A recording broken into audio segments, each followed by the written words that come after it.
Hi.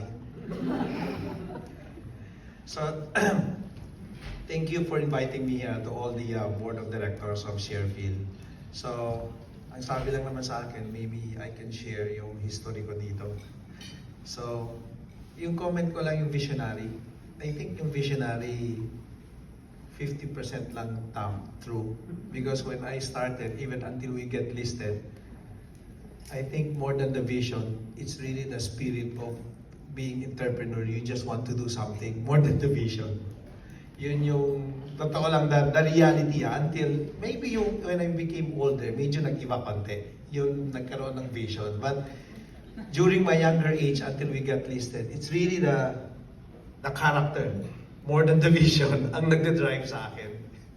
So so Mega Wide, no, we started 1997. So I used to have a partner. I think all of you knows that. So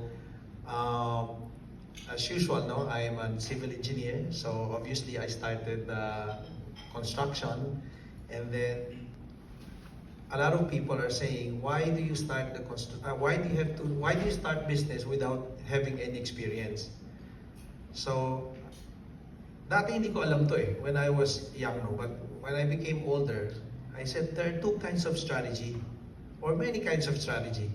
One is you do a rifle approach. When you do rifle, it's either you do the sniper approach, you spend overnight, 30 minutes, 1 hour to try to spot and strategize before you hit the target. Sabi ko, the other strategy is like a cowboy. You pull the gun, you aim it, you are not 100% correct, maybe 80% correct.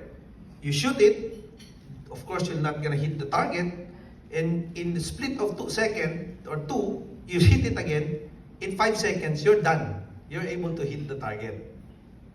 So, I think at that time, hindi ko naman alam na that's a strategy.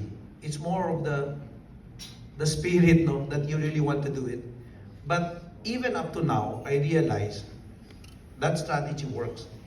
Meaning I always do 80% plan, and then you